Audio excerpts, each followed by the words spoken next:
दोनों हाथ गोदी में रख लें, कमर सीधी कर लें, उगते हुए सूर्य का ध्यान करें। गायत्री महामंत्र हमेशा साथ। ओम भूर्भुवः स्वः तत्सवितुर्वरेण्यं भर्गो देवस्य धीमहि धियो यो नः प्रचोदयात्। ॐ अखण्डमण्डलाकारं व्याप्तमेन चराचरं तत्पदं दर्शितं येन तस्मै श्रीगुरवे नमः। मातृवत् लालयित्री च पितृवत् मार्गदर्शिका नमोऽस्तु गुरुसत्तायै श्रद्धा प्रज्ञायिता च श्रद्धा प्रज्ञायिता च।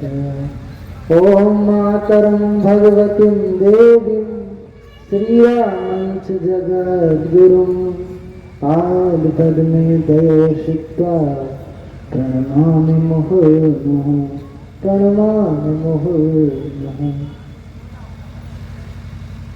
मंचस्थ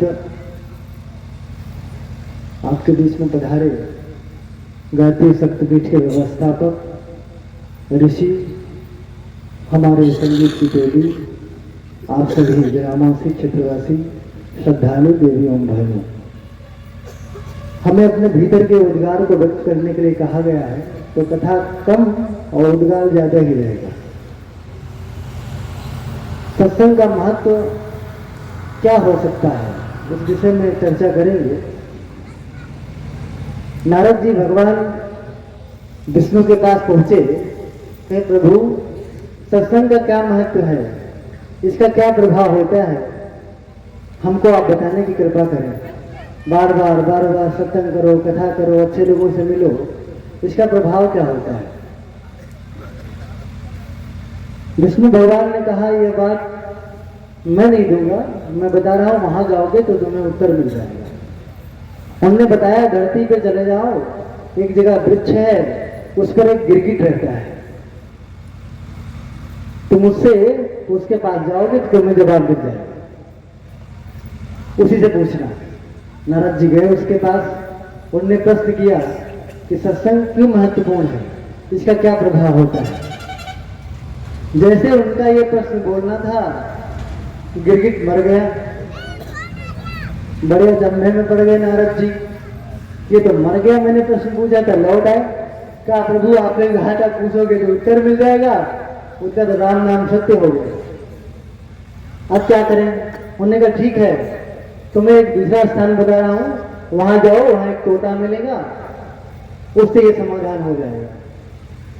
तोते के पास नारद जी पहुंचते हैं और उसके बाद में उससे भी यही प्रश्न करते हैं कि सत्संग का क्या महत्व है। वो भी ये बात सुनता है और टपक जाता है। फिर परेशान हो गए नारद जी, फिर विष्णु लोग गए, भगवान विष्णु से मुलाकात करिए। कहा प्रभु समाधान तो नहीं है। कहा अंतिम बार जाओ, अब की बार आपको पक्का समाधान मिल जाएगा। उन्होंने कहा कहा जाना पड़ेगा। कहा एक राज्य है, वहां के राजा के यहाँ अभी एक संतान आदि पैदा हुआ है, उससे तुम जाके पूछोगे तो ये जवाब मिल जाएगा। नारद जी घबराए, कहे वो तो गिरगिट था मर गया, वो तोता था मर गया, कहीं राजकुमार मर गए तो तब तो हमारा सब कटिया खड़ा गया। कहा प्रभु ऐसा है कि अब समाधान अपने पास रखो, हमें कुछ लेना देना नहीं है, हम कहीं नहीं जाना। कहने तुम जाओ, तुम्हें कोई दिक्कत नहीं होगी, कहना हमको पिटना नहीं है, राजा लोग सैनिक लोग मार डाले की तोड़ेंगे। कहीं मेरी तरफ से आश्वासन लेकर जाओ, तुम्हें मैं अमरता का वरदान देता हूं, तुम्हारी मैं रक्षा करूंगा।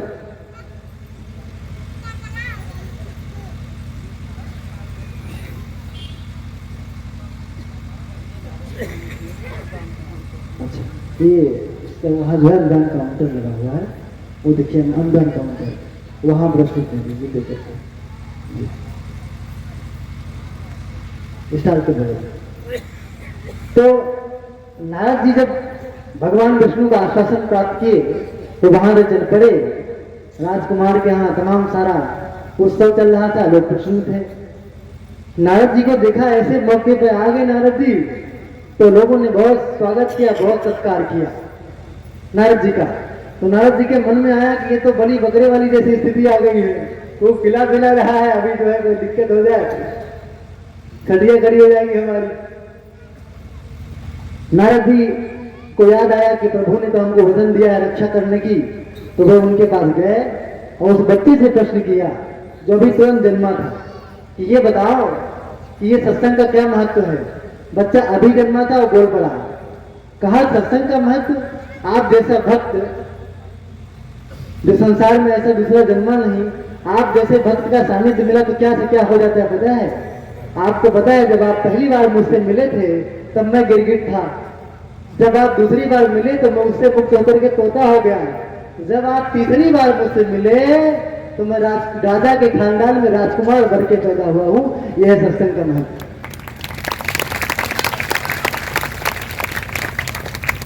जिसके भीतर तपस्या है, जिसके भीतर साधना है, जो व्यक्ति साधन है, जो साधक है, जो व्यक्ति भक्त है, जिनके भीतर व्यक्तित्व और चित्त लहलाता रहता है, उनके साथ में रहने मात्र से ही व्यक्ति का उद्धार हो जाता है। जन्म जन्मांतर के कसाय कलमश जो है धुल करके साफ सुथरे हो जाते हैं और व्यक्ति को नया जीवन प्रदान हो जाता है।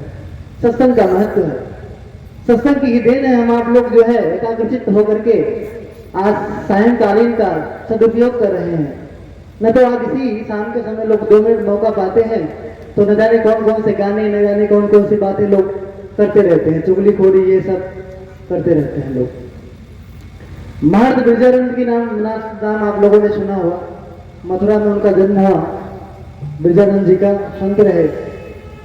उनके पास एक बार एक शिष्य आया, बाहर से दरवाजा खटखटाया, दरवाजा एक बार 2 बार खटखटाया तो उन्होंने नहीं आवाज लगाई, दोबारा जब दरवाजा खटखटाया तो अंदर से बिरजानंद जी ने कहा, आप कौन हैं? क्या यही तो मैं जानने आया हूं कि मैं कौन हूं? तो दरवाजा उन्होंने पूरा खोल दिया कि अब तुम शिष्य बनने के लायक हो। उनका नाम था महर्षि दयानंद सरस्वती। उन्होंने गायत्री महामंत्र की दीक्षा ली, उसका तत्व दर्शन साक्षात्कार किया और भारतीय संस्कृति का में जो है गायत्री मंत्र का पूर्ण जागरण किया। बिरजानंद का जब सत्संग मिला तब उनका जीवन धन्य हो गया। आपके भीतर सत्संग का फायदा, जग का फायदा, गुरु का फायदा तब मिल पाता है जब आपके भीतर ये प्रश्न है कि मैं हूं कौन। भीतर से जब ये भाव निकल कर आए, आखिर मैं हूं कौन? शरीर तो मैं नहीं हूं, विचार तो मैं नहीं हूं, भावनाएं तो मैं नहीं हूं, मकान तो नहीं हूं, गाड़ी घोड़े तो नहीं हूं, डॉक्टर इंजीनियर तो नहीं हूं, फिर मैं हूं क्या? आपके भीतर जब ये निकल करके आए, ऐसी भावना जगे तो आपके भीतर एक साधक पैदा होता है, तब आपके भीतर एक शिष्यत्व पैदा होता है, आपके भीतर एक शिष्य जन्म लेता है। तब आपकी यात्रा उस ओर चल पड़ती है जिस ओर से गुरुदेव आपसे कितनी सारी उम्मीदें लगाए हुए हैं कि आप अपने जीवन को साधेंगे, व्यक्तित्व को परिष्कृत करेंगे और लोगों को प्रकाश देंगे। परम पूज्य गुरुदेव ने कहा, आज की समस्याएं ऐसी नहीं हैं कि जो परिस्थिति पर केवल है, परिस्थितियां ही लोगों को परेशान करके रखी हैं। आप जरा ढूंढ लीजिए तो आप ये पाएंगे, 100 लोगों की लिस्ट निकालिए तो उसमें 100 के 100 लोग ऐसे हैं जिनके पास अन्न है, वस्त्र है, आवास है, माता है, पिता है, परिवार है, सहयोगी है, शिक्षा है, कुछ न कुछ रोजगार है उनके पास, सब कुछ भरा है, फिर भी हृदय वेदना से ग्रस्त है। दुख से एक विकल हृदय खाली नहीं है, मस्तिष्क तनाव से एक भी सेकंड खाली होने का नाम नहीं लेता है। इसका कारण क्या है? गुरुदेव ने कहा, समाधान तो लोग देर तरह तक ढूंढ रहे हैं, लेकिन वास्तव में दुर्बुद्धि एकमात्र कारण है। हम न जाने क्या सोचते हैं, कैसे सोचते हैं, सोचने का ढंग बदल लें तो निश्चित रूप से हम प्रसन्न रहें। केवल अपनी दुर्बुद्धि को ठीक करने के लिए इस साल लगे हुए हैं। यहाँ परम पूज्य गुरुदेव की 3200 से अधिक किताबें लिखी गई हैं। मानव जीवन के प्रत्येक पक्ष पर, प्रत्येक समस्याओं पर परम पूज्य गुरुदेव ने प्रकाश डाला है। प्रकाश ही नहीं डाला है, परम पूज्य गुरुदेव की एक एक लाइन आप पढ़ें तो ऐसा लगता है कि उन्होंने स्पेशल समय निकाल करके केवल हमारे लिए ही लिखा। जिनने भी उनका स्वाध्याय किया है उनको यह बेहतर अनुभव होगा, ऐसा लगता है परम पूज्य गुरुदेव ने या केवल हमारे लिए ही समाधान लिखा है। और आज की डेट में बैठ करके आमने सामने हमसे वार्ता कर रहे हैं। ऐसा साहित्य गुरुदेव ने लिखा है, उसे हमें अध्ययन करने की आवश्यकता है। सत्संग की चर्चा कर रहे थे। सत्संग की श्रेणी में गांधी जी का नाम बहुत सर्वोपरि आता है। हम सभी लोग पिक्चर देखते हैं, पिक्चर के नाम पे न जाने क्या क्या देखते हैं, क्या सीखते हैं क्या नहीं सीखते हैं भगवान जाने, क्या देखते हैं क्या सुनते हैं क्या पढ़ते हैं, बहुत सारा सत्संग करते हैं। पर सत्संग हो पाता है वो कि कुसंग हो पाता है, इसका निर्णय शायद हम भी नहीं ले पा रहे हैं। गांधी जी ने, हम तो डेली पिक्चर देखते हैं, डेली मोबाइल देखते हैं, डेली टीवी देखते हैं, न्यूज़पेपर देखते हैं। गांधी जी ने एक बार उनको मौका लगा था, हमारे गांव में बोलते नौटंकी नाच, नौटंकी नाच हो रही थी, कहीं नाटक चल रहा था और नाटक का जो विषय वस्तु था हरिश्चंद्र जी के बारे में नाटक चल रहा था। गांधी जी ने हरिश्चंद्र के जीवन की एक घटना को बड़ी बारीकी से देखा और देखा कि सत्य को जीने के लिए उन्होंने सब कुछ न्यौछावर कर दिया। गुरु को वचन दिया था सपने में कि जो कुछ है मैं वो सब आपके चरणों में दे दूंगा। परीक्षा लेने के लिए गुरु चले आए और सर्वस्व देते चले गए, पत्नी तक दे दिया, सत्य को उन्होंने जिया। वो घटना देखते देखते गांधी जी के भीतर भाव उमड़ करके आया कि आज के बाद मैं जीऊंगा तो सत्य जीऊंगा, मैं सत्य जीऊंगा, सत्य की जीवा, कोई और बात मैं नहीं करूंगा। और गांधी जी ने अपनी कलम से ही अपनी जीवनी में लिखा है, मैंने जीवन में सत्य का प्रयोग किया है और पूरी उम्र में केवल 4 बार झूठ बोले हैं। हमारा अगर 4 घंटा निकल जाता हो तो 40 घंटे से ऊपर हम लोग झूठ बोल जाते हैं। सत्संग का ऐसा प्रभाव होना चाहिए। आप ऐसे लोगों के बीच में आए हैं, यहाँ अगर सुबह से शाम तक आप आते होंगे, यहाँ के बच्चे से, यहाँ के मंडल से, यहाँ के आप टेंट से, यहाँ के आप लाइट मैन से, प्रत्येक व्यक्ति से आप सीख सकते हैं। ऐसी योजना यहाँ की है। परंपरागत कोई योजना नहीं है। पहले गुरुदेव की पुस्तकों को उठाई गई है, पढ़ी गई है और गुरुदेव ने हमसे अपेक्षा क्या की है, उसी के आधार पर यहाँ हमने विज्ञान और अध्यात्म को, धर्म और शास्त्र को जोड़ने का बराबर प्रयास किया है। सब जुड़ करके आप चाहें तो इधर आप सेल्फी पॉइंट बना सकते हैं, चाहे आप बच्चों के विज्ञान से लेकर के और भवन निर्माण तक, राम मंदिर तक आप यहाँ उनकी कलाकारिता देख सकते हैं। दोपहर में हमने आपका आह्वान किया था, आपको वो बच्चे आकर के मार्च करके, नाटक करके, तमाम सारा कार्यक्रम आपके इसी परिसर से करके वो गए हैं। सत्संग सुन करके जाते हैं, हमारे भीतर ऐसी भावनाएं आनी चाहिए। सत्संग का जब नाम लेते हैं तो परम पूज्य गुरुदेव ने लिखा, सत्संग एक चिंगारी है, जिसके भीतर सत्संग आ जाता है उसके भीतर जो सुप्त अग्नि है उसको आग लग जाती है, और जब उसमें अग्नि बढ़ जाती है तो वो जल करके प्रदीप्त हो जाती है। प्रदीप्त होकर के जब 2 कदम आगे बढ़ती है तो दावानल बन जाती है। सत्संग सुन करके न जाने कितने लोग क्या बन गए। उनमें से एक सर्वोपरि नाम आता है हनुमान जी का। हनुमान जी को अपनी शक्ति याद नहीं आ रही थी, राम का नाम लेकर के माला लेकर डुला रहे थे और सीता जी को लाने का कार्य शेष रह गया था। बड़ी परेशानी हुई। तब उनको एक जो है सत्संग कराने वाला एक महर्षि मिला, एक चैतन्य मिला, जिनने उनको उनके शक्ति का आधार दिलाया, उनके भीतर की चिंगारी को उन्होंने आग दी और फिर उनके अंदर वो शक्ति, वो ऊर्जा, वो समर्पण निकल करके आया, जिनने 100 योजन का समंदर भक्ति के बलबूते, समर्पण बल के बलबूते लांग ले। तो एक बंदर बहुत उछल कूद करेगा तो कितना दूरी तय कर सकता है, एक बगिया क्रॉस कर लेगा। उनके अंदर वो शक्ति आ गई, समंदर को लांग गए, रावण से पंगा ले लिया, सीता जी की खोज कर ली, संजीवनी ले आए, लक्ष्मण जी की रक्षा कर ली। कितने सारे गुण उनके भीतर से चले आए। ये सत्संग का ही प्रभाव है।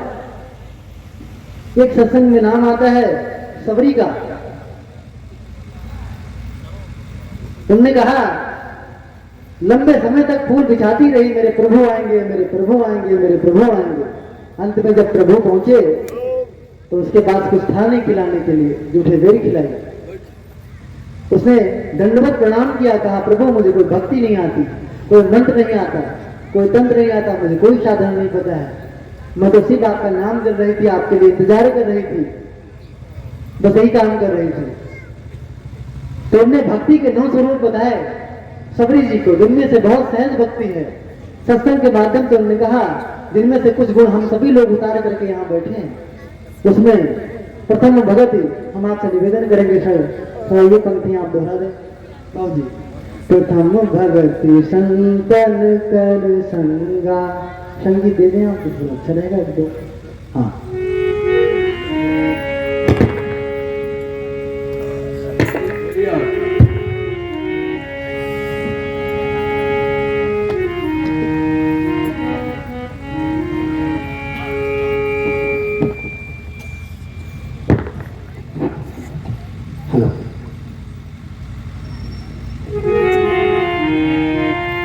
प्रथम भगति संतन कर संगा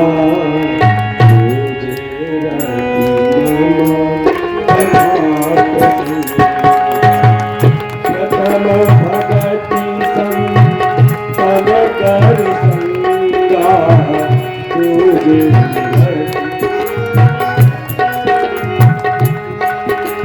गुरुपद पंकज सेवा ईश्वर भक्ति अमार चौथी पद पद गुण गण करहि कपट सजगा करहि कपट सजगा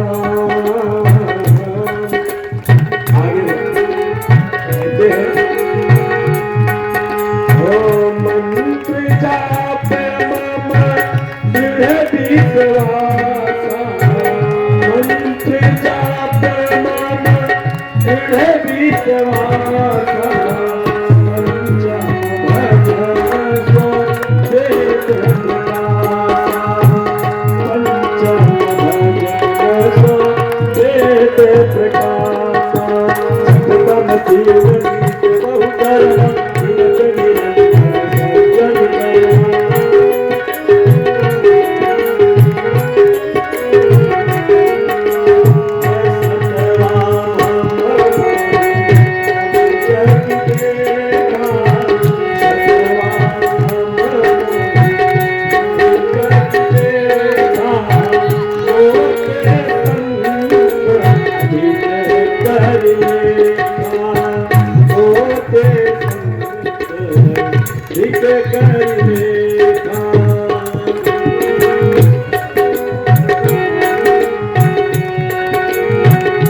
कई प्रकार से बता रहे भगवान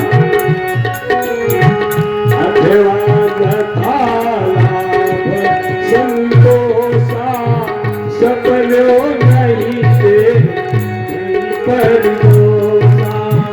अथवा संतोषा सपने नहीं से पर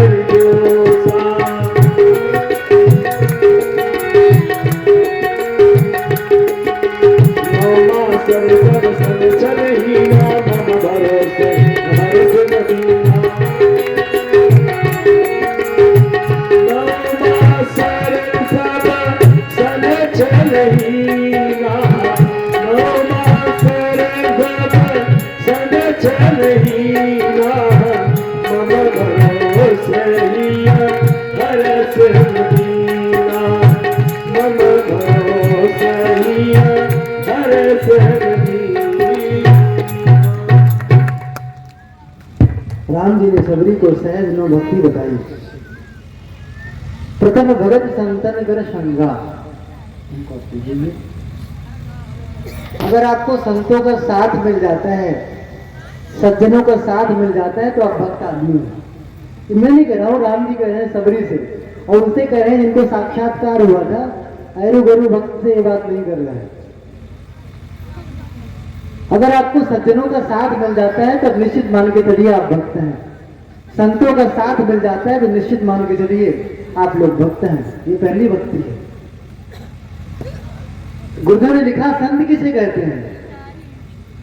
कपड़े से, वेशभूषा से, तिलक से, चंदन से, इससे कोई व्यक्ति संत नहीं हो जाता।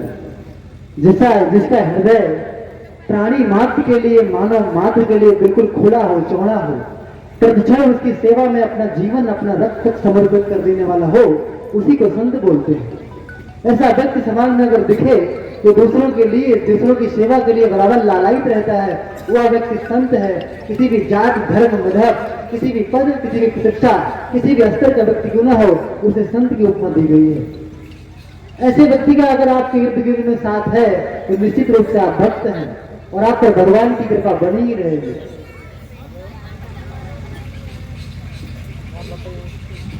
दूसरे रतिनम कथा प्रसंगा। जो भगवान की कथाओं को बिल्कुल रति पूर्वक प्रेम पूर्वक श्रवण करते हैं, वो भगवान की दूसरी भक्ति का अनुपालन करते हैं। किसी एक को भी पालन करेंगे तो आप पार लग जाएंगे। इसमें से आप बहुत प्यार से भगवान की कथा सुने तो भगवान की कथा का क्या मतलब है? भगवान राम जी का जन्म कब हुआ, कैलाश में कितने देर से तप कर रहे थे, इससे बिल्कुल हमारे गुरुदेव का इंटेंशन बिल्कुल नहीं रहते। हमारे परम पूज्य गुरुदेव कहते हैं जहां आदर्शों की, अच्छाइयों की, श्रेष्ठताओं की चर्चा चलती हो, जहां एक दूसरे के सहयोग की बात करी जा रही हो, जहां दूसरों के सुख के लिए अपने को त्याग और बलिदान करने की कसौटी कसी जा रही हो, वही परमात्मा की कथा की चर्चा हो रही है। जब एक शिक्षक पढ़ाता है बच्चों को, वो चौथी कल में ये कहता है कि बेटा कोई बच्चा अगर टिफिन नहीं लेकर के आया हो तो इसे एक दूसरे को साझा करो। तो ये भगवान की कथा से कम नहीं है, इसका अनुपालन करना ही परमात्मा के पथ पर चलने के बराबर है। भगवान की कथा जहां भी चल रही हो, जहां भी आपको सार्थक बताई जाए, वहां पूरी तरह से मन लगा करके हमको सुनना चाहिए। ये तब बन पड़ेगा जब हम इनकी उनकी करना बंद कर दें। अक्सर दिक्कत तो तभी हो जाती है जब हमसे दो लोग मिलते हैं, 20 मिनट की बातों में 19 मिनट केवल तीसरे की चर्चा करते हैं। उसमें तीसरी की चर्चा में कमियां क्या उनकी थी यही चर्चा करते हैं। उसके बजाय अगर उन्होंने कुछ अच्छी बात करी होती तो ये परमात्मा की ही चर्चा होती। गुरुपद पंकज सेवा तीसर भगत यमान, अपने अहंकार को त्याग करके गुरु के चरणों की सेवा करना, यह आपकी जो है तीसरी भक्ति है। अहंकार को त्याग कर दीजिए, गुरु के चरणों की सेवा करिए।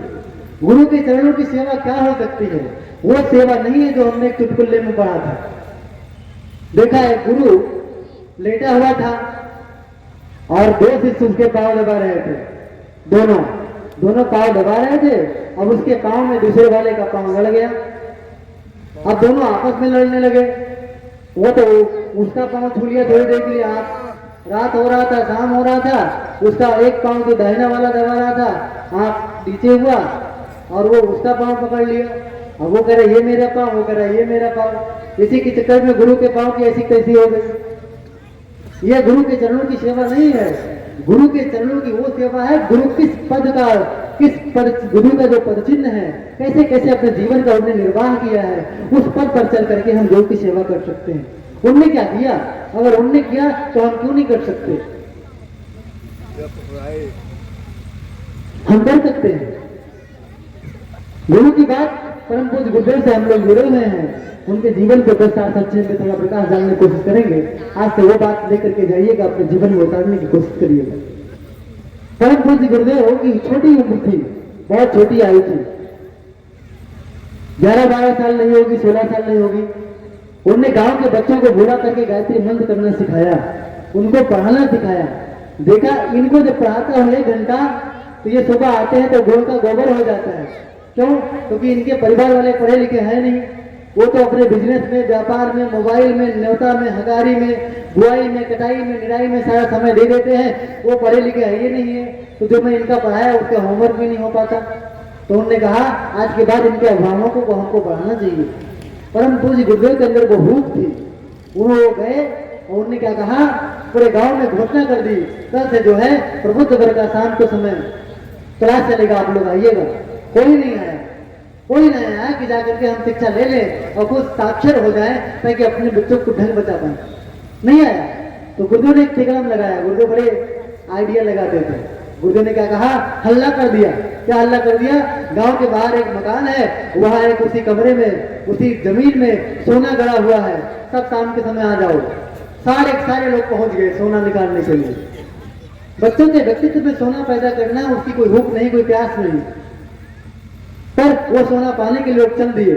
जब वहां सब लोगों का समुदाय इकट्ठा हो गया, गुरुदेव अपने उस अस्तित्व में आ गए, कबीर की वानगी में आ गए। पुराना उनको जन्म याद आ गया, लताड़ लगाया एक तरफ से, ढूंढना शुरू कर दिया कि तुम लोगों को अपने बच्चे की बिल्कुल फिक्र नहीं है। धन दौलत रुपया पैसा धरा का धरा रह जाएगा। जब बच्चा संस्कारवान नहीं रहा, सेवा भावी नहीं रहा, तो 2 कौड़ी का आपको बना देगा, सीधे आपको वृद्धाश्रम का द्वार आपके लिए खोल देगा। आपकी सेवा करना तो दूर, ठीक से आपसे बात नहीं कर सकता वो। उन्होंने गुरुदेव ने डांटा तो लोग लज्जा के नाते लोग का सब झुक गया। झुक गया तो लोग उस दिन से पढ़ने आने लगे। गुरुदेव ने लोगों को साक्षर बनाया, उनके बेटे और बच्चों में भी परिवर्तन हुआ। यहाँ दुर्गेश्वर क्लास चला रहे हैं, इन्होंने यहाँ की 2 बार घोषणा करी है कि बाल संस्कार शाला का क्लास यहाँ निःशुल्क चलेगा। इसके तुरंत बाद जो जागृति है वो यही इंड नहीं हो जाएगी, चलेगा। आप अपने बच्चों को यहाँ भेजिए, निःशुल्क बाल संस्कार शाला चलेगी। सारे बच्चे वही प्रोग्राम का सारा जिम्मे लिए हैं जो संस्कार से शाला से पढ़ करके बच्चे आए। ऐसा हमारे भीतर हो कुछ भी चाहिए। परम पूज्य गुरुदेव, एक बार बाढ़ आई थी, देखा बाढ़ आया, बीच में टीला था, उसे पे कुत्ता फंस गया था, कुत्ता नहीं निकल पा रहा था। गुरुदेव ने जो है नाव मंगाया भाड़े पर, उस पर बैठ कर गए कुत्ते को बचा ले। एक बार फुसकारा हुआ ही नहीं, दोबारा चले गए, फुसकारा तब भी नहीं आया। तो कहा, नाविक ने कहा अब मैं नहीं जाऊंगा, अब मैं थक गया, अब मैं नहीं जाऊंगा। गुरुदेव ने हाथ जोड़ करके विनती करी, भैया अंतिम बार, इसके बाद निवेदन नहीं करूंगा। नाव लेकर चले गए। जैसे ही टीले का पास पहुंचे, गुरुदेव लपक करके उस पर उछले और कूद करके कुत्ते को गोदी में उठाया और लौट करके छलांग लगा करके नाव में चलाया। नाविक ने 50 गालियां देना शुरू कर दिया कि तुम तो अभी हमको भी डुबा दिए थे। गुरुदेव ने एक भी शब्द का प्रत्युत्तर नहीं दिया। उसकी रक्षा बचाने के लिए नाविक को भी कुछ नहीं कहा। क्या हमारे भीतर ये दर्द है? हम देखते हैं जब लोग गायों को भाला मार देते हैं, मासूम जानवरों को भाला मार देते हैं, ये सारी जानवरें हमारे ही घर से छूट करके आती हैं और उनको हम भाला मार के घायल कर देते हैं। दूध पीने के जिम्मेदार हम थे और उनको खिलाने पिलाने के हम जिम्मेदार नहीं है, उसके जिम्मेदार बुलडोजर बाबा है। अरे हम अपने खेत की रक्षा करना चाहें तो बैरिकेडिंग कर लें, 2 बार 3 बार 4 बार कर लें, पर भाला नहीं मारे। परम पूज्य गुरुदेव के पद पे यदि आपको चलना है तो प्राणी मात्र के प्रति आपको भीतर वेदना होनी चाहिए, प्यार होना चाहिए। एक बार गाय पीछे रमा रही थी, गुरुदेव ने देखा कि बछड़ा उधर जो है दौड़ रहा है और माँ भी तड़प रही है। गुरुदेव ने कोई ये बात सुनाई पड़ी तो गुरुदेव उसी छत पे बैठे लेखन कर रहे थे। गुरुदेव को बड़ा डर गया। गुरुदेव ने परिवार में घोषणा कर दिया, आज के बाद मैं दूध नहीं पीऊंगा। क्यों नहीं पीऊंगा? क्योंकि आप इसको पीने नहीं देते, मुझे बचा करके दे देते हैं, जबरदस्ती दे देते हैं। मैं आज के बाद दूध नहीं पीऊंगा। नहीं पिए, महीने भर गुरुदेव ने दूध नहीं पिया। बाद में लोगों के बनाने पर जब गुरुदेव माने तो उन्होंने कहा एक शर्त है, पहले जब आप बछड़े को छोड़ देंगे वो पूरा दूध पी लेगा, जब बचेगा तो मेरा हिस्सा। हम गांव में क्या देखते हैं, अगर भैंस एक दिन दूध नहीं देती तो लोग उसे लाठी से मारते, दिया कि नहीं दूध, लाठी से मार के दूध निकलवाने तक पिएंगे।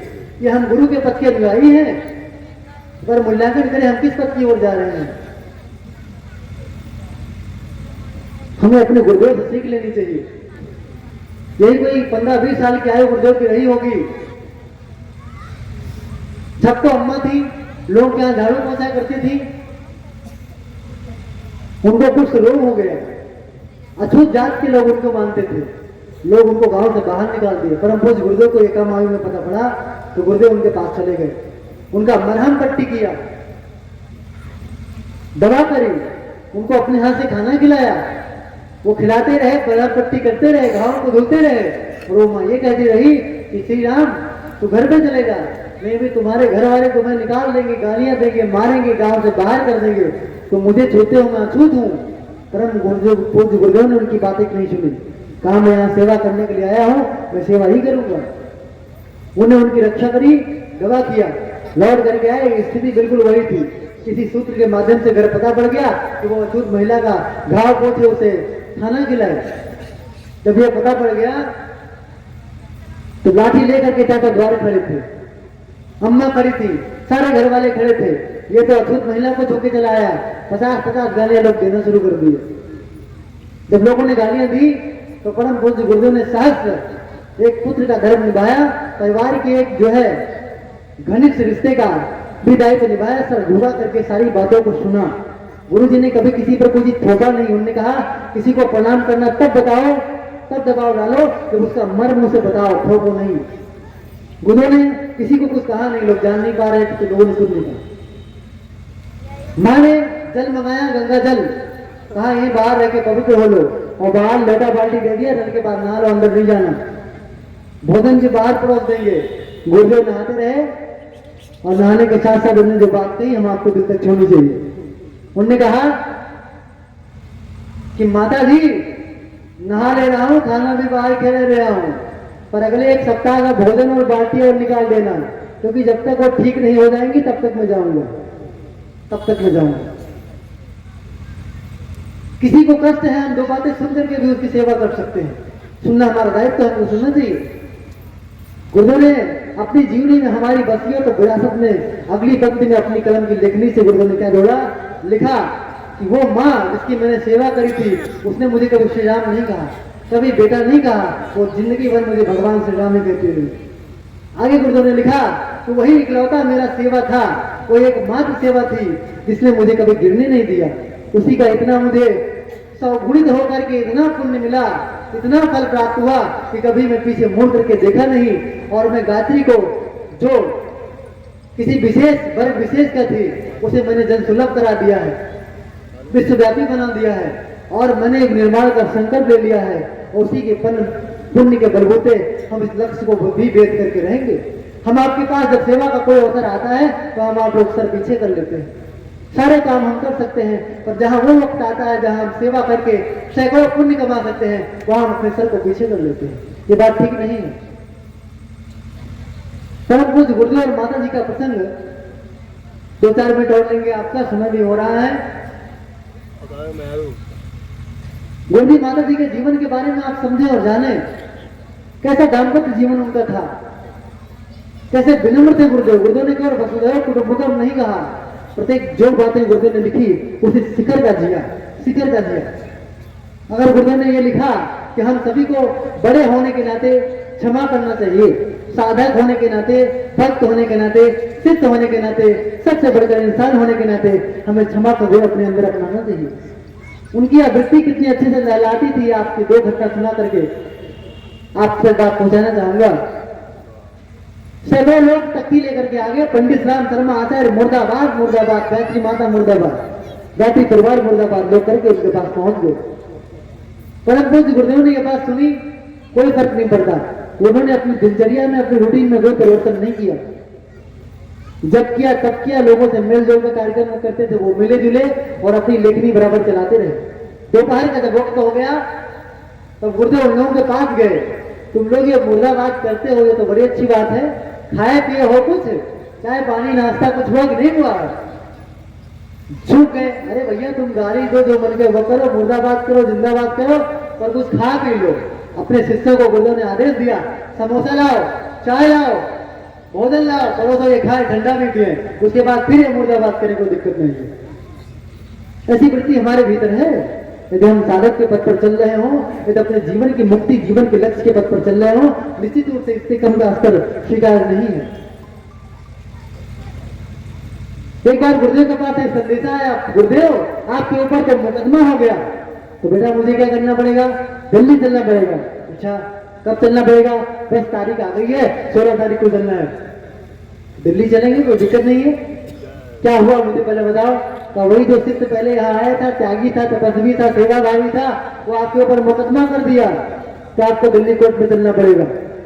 और ठीक है, चलेंगे, इसमें कौन सी बड़ी बात है। हम तो ऐसा काम कर लिए हैं कि हमें तो स्थूल जगत से लेकर के सूक्ष्म जगत सारे कोर्ट में ही खड़े रहना पड़ता है और सारा समाधान देना पड़ता है, तो हम छोटे मोटे कोर्ट से क्या करेंगे। चल पड़े। कहा गुरुदेव समस्या सिर्फ एक है, जाने आने में कोई दिक्कत नहीं है। क्या दिक्कत है? हम लोग रहेंगे कहाँ? अब बेवकूफ उसी क्या रहेंगे और क्या रहेंगे? उसी क्या रहेंगे, हथकड़ क्या रहेंगे।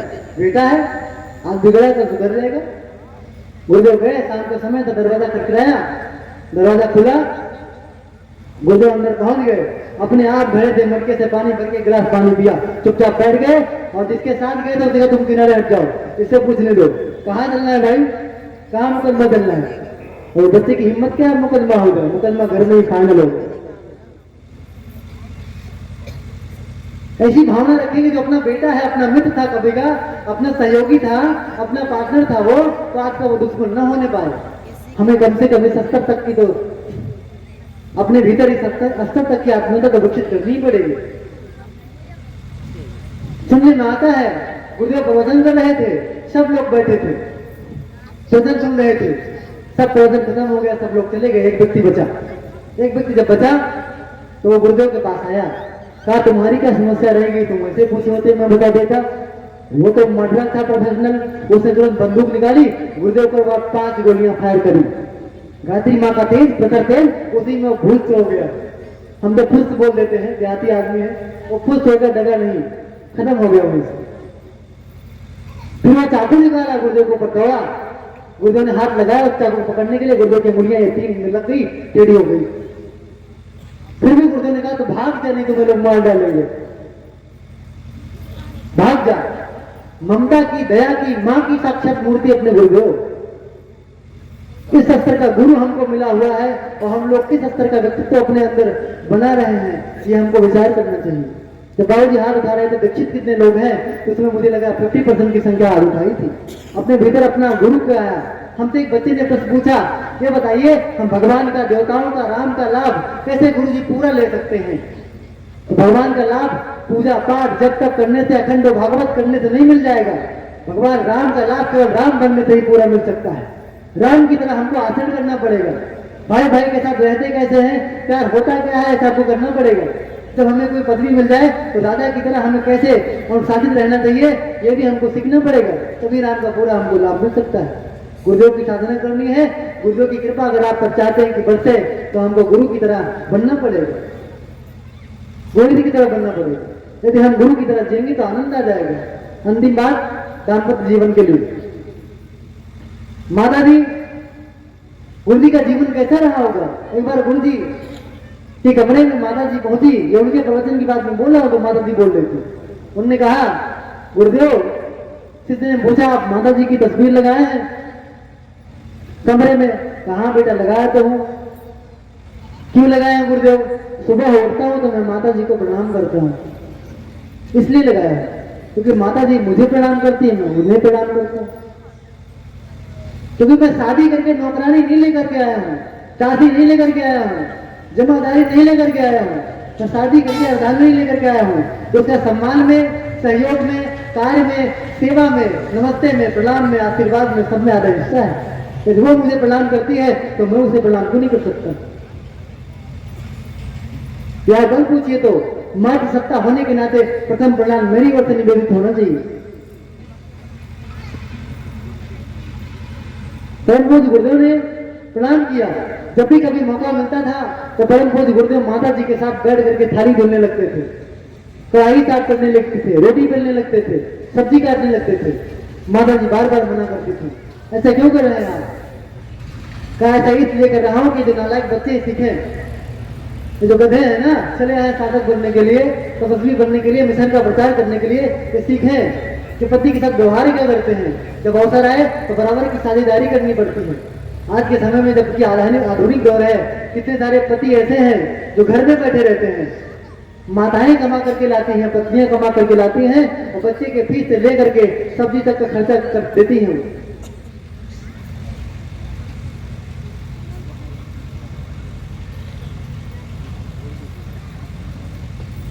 गुरुदेव ने ऐसा कहा, इनको सीखने के लिए मैं ऐसा कर रहा हूं, इनको सीखना चाहिए हमसे। आज के बाद बात निवेदन करेंगे, परिवार में बिल्कुल सहकारिता पूर्वक आप रहें। पति का हो, पत्नी का हो, बेटी का हो, बिटिया का हो, किसी का भी हो, कपड़ा धुलना हो, झाड़ू लगाना हो, कुछ भी करना हो। हमसे डॉक्टर साहब कह गए थे आज यहाँ एको गिलास नहीं मिलना चाहिए। हम लौट करके आए तो क्योंकि मैं साफ कर रहा था, लोग साफ नहीं करने दिए। हमने कहा तो हमको ड्यूटी भी तो यही मिली है कि जब मौका मिले तो मन संवाद किया करो, नहीं बाकी काम में झाड़ू पोछा लगाया करो।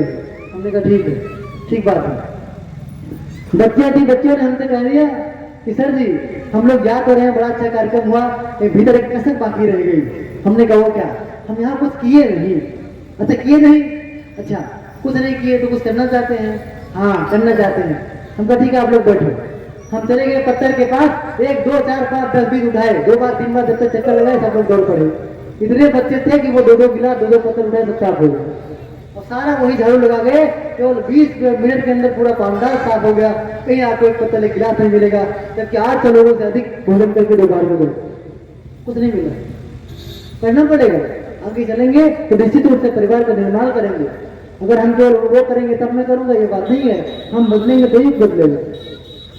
इस तरह से सत्संग का महत्व मैं बता रहा था। आज के डेट में जो कुछ बाबू जी ने बताया, जो कुछ आपको ग्रहणशील लगता हो, जो इसमें आपको जीवन दिखता हो, इसमें आपके को अनुसरण में लाने से जिसमें आपको जीवन में प्रकाश दिखता हो, आनंद आता हो, निश्चित रूप से अपने जीवन में उसे अनुपालन करने की कोशिश करें।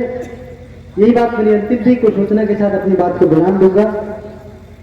हम तो कोई भूल चूक हो गई हो तो माफ कर दीजिएगा, क्योंकि मैं एक पेशे से शिक्षक हूँ, अंग्रेजी पढ़ाता हूँ। अंग्रेजी में दो चार बात भूखना होता तो कह सकता था कि इसमें ग्रामेटिकल कोई मिस्टेक नहीं है, पर मैं कहता हुआ तक नहीं हुई थी, मैं विचार भी नहीं पा रहा क्या साहित्य का गलत बोला। फिलहाल जो है क्षमा करिएगा, कोई गलती हुई होगी। ग्राम लक्ष्मणपुर कुंवर, नवकुंडी गायत्री महायज्ञ होना है 28 दिसंबर 2023 से 3 जनवरी 2024 तक, एक साल चलेगा पूरा अगले साल। उसमें नवकुंडी गायत्री महायज्ञ होना है। इसके लिए आप लोग जो है सहयोग भी करें, अपनी उपस्थिति दें। सहयोग में क्या कर सकते हैं इसमें कुछ लिखा नहीं है, पर मैं अपनी ओर से बता दे रहा हूँ जो सहयोग इसका था। हमारे बच्चों ने पूछा कि गुरुजी आप कार्यक्रम कर रहे हैं, हम लोग सहयोग क्या करें। हमने कहा देखो बेटा, राशन पानी आलू भालू कचालू ये सब देने वाले बहुत लोग हैं, टेंट घंटे लगाने वाले भी बहुत लोग हैं, सब लोग मिल जाएंगे। प्राणदान करने वाला कोई नहीं है।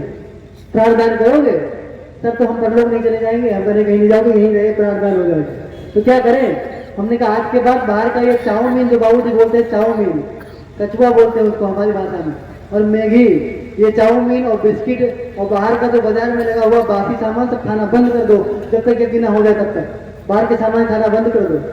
वो जो बचा हुआ पैसा हमको दे देना, अगर वो 5 रुपया है तब भी बहुत है, दे देना। और हमारे यहाँ जब आना तो पर डे कम से कम 108 बार गायत्री महामंत्र करके तब तांबा में प्रवेश करना, नहीं तो मत आना।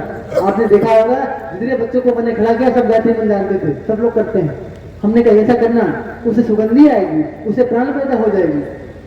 जो आपसे कहते हैं ऐसा करो, सुबह आप 4 बजे जागो, जब तक यज्ञ नहीं समाप्त हो जाए तब तक आप सुबह 4 बजे आप जागो, शाम को आप समय से सो, किसी से आप जुबान मत लड़ाओ। आप किसी भी कोने में रहोगे, आपके व्यक्तित्व की जो प्राण ऊर्जा है वो निकल करके यज्ञ के कोने कोने में चिपकेगी और पहुंचने वाले प्रत्येक व्यक्ति को उसकी संगत महसूस होगी। वैसा आपको लगता हुआ होगा, यज्ञ तो आपने बहुत देखे होंगे, पर ये भी उसमें से एक होगा इसमें आपको सुगंधी और प्राण प्रतीत होता होगा। इन्हीं बातों के साथ अब जो है मैं अपनी बात को विराम देना चाहूंगा। एक बार हमारे साथ बोलिए, यज्ञ भगवान की, आदिशक्ति माता गायत्री की, परम पूज्य गुरुदेव की, परम वंदनीय माता जी की।